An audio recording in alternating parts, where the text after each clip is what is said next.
আসসালামু আলাইকুম, আমি মোহাম্মদ আব্বাস আলী, মাদারীপুর কৃষি ও খামার পেজের অ্যাডমিন। আজকে আমি এসেছি আমাদের সেই নারী উদ্যোক্তার বাড়িতে, যার একটা শর্ট ভিডিও আমি গত 3-4 দিন আগে আপলোড করেছিলাম। তো আপা একজন সফল উদ্যোক্তা। তো আজকে আমরা আপার কাছে আসছি, আপার কিছু কথা শুনবো। সরাসরি আপার কাছে আমি জিজ্ঞেস করবো যে তার মুরগি পালনের যে যাত্রাটা কবে থেকে শুরু, এবং সে বর্তমানে মুরগি পালন করে কতটুকু সচ্ছল আছে, কতটুকু লাভ করতেছে, এই বিষয় নিয়ে আপার সাথে সরাসরি কথা বলবো। আসসালামু আলাইকুম। ওয়ালাইকুম আসসালাম। কেমন আছেন আপা? জি আলহামদুলিল্লাহ, ভালো আছেন ভাই? জি আলহামদুলিল্লাহ ভালো আছি। এই যে আমি বিগত 2-3 দিন আগে একটা ভিডিও আপলোড করছিলাম, শর্ট ভিডিও। তো যাই হোক, এখন আমি চাচ্ছি আপনি আপনার মুখ থেকে সত্য কথাগুলো বলেন যে আসলে মুরগি পালন করে আপনি এখন কোন পর্যায়ে আছেন, কবে থেকে আপনি মুরগি পালনটা শুরু করছিলেন আপা? জি আলহামদুলিল্লাহ, এখন আমি আগের থেকে অনেক ভালো আছি। আমি মুরগি পালনের যাত্রা শুরু করি আনুমানিক 2 বছর হবে। জি। কিন্তু এর আগে আমি টাইগার মুরগি, ফার্মি মানে দেশি মিক্স পালন করতাম। আচ্ছা। কিন্তু ওইভাবে সঠিক গাইডলাইন মানে মানতে না পারায় আমি ওইভাবে একটা মুনাফা মাস শেষে দেখতে পারি নাই। কিন্তু এই ভাইয়ের সাথে হঠাৎ পরে না আমার মানে বছর খানেক হবে ভাইয়ের সাথে আমার পরিচয়। আমি বাচ্চা কম বেশি আনতাম ওনার থেকে, কিন্তু এখন ভাইয়ের থেকে আমাকে এইভাবে গাইড করতেছে। এখন আলহামদুলিল্লাহ মাস শেষে আমার ভালো একটা মুনাফাই থাকে। এখন আমি একটা ব্যাচ রেডি করি 1 মাসের জন্য, 100 করে বাচ্চা উঠাই, 1 মাস পালন করি, 1 মাস পরে আমি এটা বিক্রি করে দিই। তো এবং বিক্রি কাজেও ভাই আমাকে অনেকটা সাহায্য করে।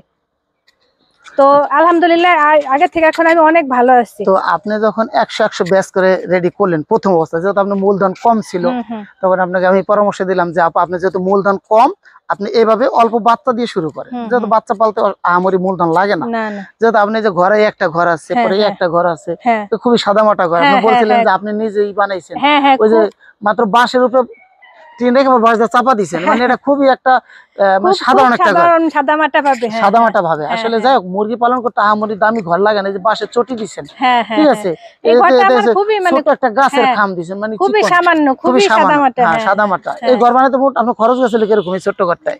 এখানে আমার 5 থেকে 6,000 টাকার মতো খরচ হয়েছে। 5-6 হাজার টাকার ভিতরে এখানে মানে প্রায় 200 বাচ্চা পালন করা যায়, 200 বাচ্চা পালন করা যায়। যাই হোক, তখন আমি দেখলাম যে এখানে আপনি যেহেতু ঘর আছে, জয়কে টাকার ঘরই হোক, এখানে আপনি ভাবে করে পালন করেন। তো যখন আপনি 100 বাচ্চা দিয়ে শুরু করলেন, ওখান থেকে আপনি কিরকম লাভ হইতেছিল প্রতি 100 বাচ্চা থেকে? প্রতি 100 বাচ্চা আসলে আমি একটা টার্গেট করি যেন আমার প্রতি পিস বাচ্চাতে মিনিমাম মানে 25 থেকে 30 টাকা লাভ আসে। মানে আশেপাশে আরো যারা যেভাবে মুরগি পালন করে ওনাদের থেকে আমি কিন্তু মানে অনেক কমেই বিক্রি করি। মানে আপনি 30 টাকা লাভ করার পরেও দামটা তাদের তুলনায় অন্যান্য মানুষের তুলনায় কম থাকে। কিন্তু কি হয়, মানে মাস শেষে আমি একবারে বিক্রি করে দেওয়ার কারণে একসাথে আমার কিছু মুনাফা আমার হাতে আসে।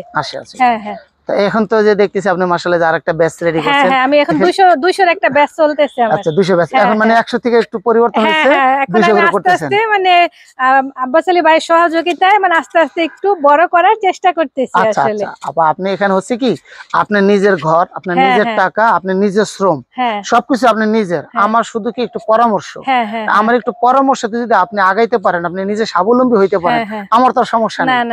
এরকম করে আমি সবসময় যারা আপনাদের মতো যাদের অনেক ইচ্ছা আছে যে মুরগি পালন করবে, নিজে স্বাবলম্বী হবে, যারা অন্যের দ্বারস্থ হবে না, যেহেতু আপনার স্বামী নেই, আপনার নিজের কিছু করতে পারলে এটা আপনার জন্য একটা প্লাস পয়েন্ট।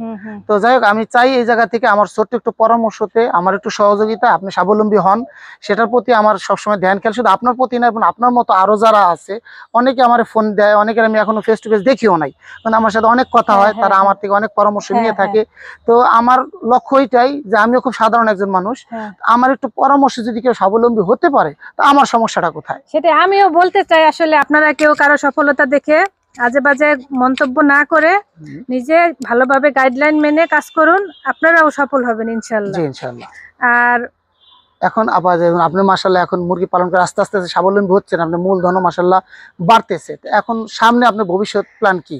আসলে এখন তো আমার আস্তে আস্তে মূলধন একটু একটু করে বাড়তেছে, তো আমি মানে চিন্তা করতেছি যে ভবিষ্যতে 500 করে একটা ব্যাচ করার মানে চেষ্টা করব।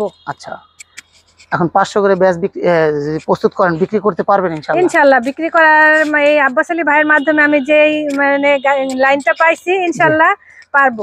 জি, আপনার জন্য দোয়া রইল আপা, যেহেতু এখন আপনি বাচ্চা পালন করতেছেন, মূলধন কম, হ্যাঁ যদি আপনার মূলধন বেড়ে যায়, বেশি হয়ে যায়, তখন আপনি একটা প্যারেন্টস করবেন।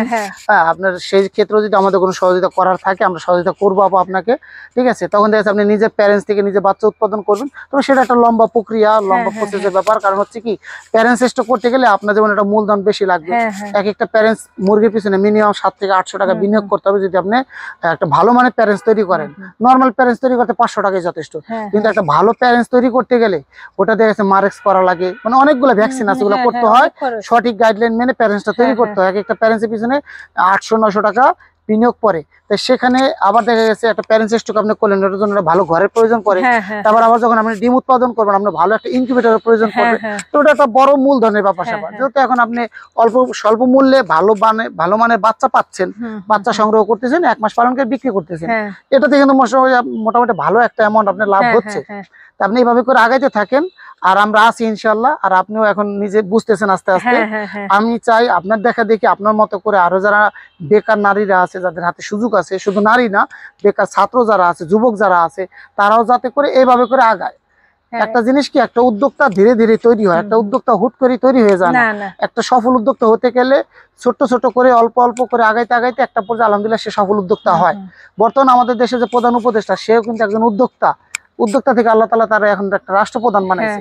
তো তারও একটা স্লোগান যে তোমরা উদ্যোক্তা হও, কারণ চাকরি করাটা হচ্ছে একটা আধুনিক দাসত্ব করা, ঠিক আছে? তো এই জন্য চাকরির পিছনে না ছুটে, চাকরির পিছনে ছুটে ছুটে নিজের সময়টা নষ্ট না করে সবাই যদি চেষ্টা করে যে আমি উদ্যোক্তা হব, সেটা যে কোনো সেক্টরে হোক, হাঁস মুরগি হোক, গবাদি পশু মানে গরু ছাগল হোক, বা যে কোনো খাতে হোক, উদ্যোক্তা হোক, ব্যবসা শুরু করুক, আলহামদুলিল্লাহ সেখানে একটা পর্যায়ে ছোট থেকে বড় হতে পারবে।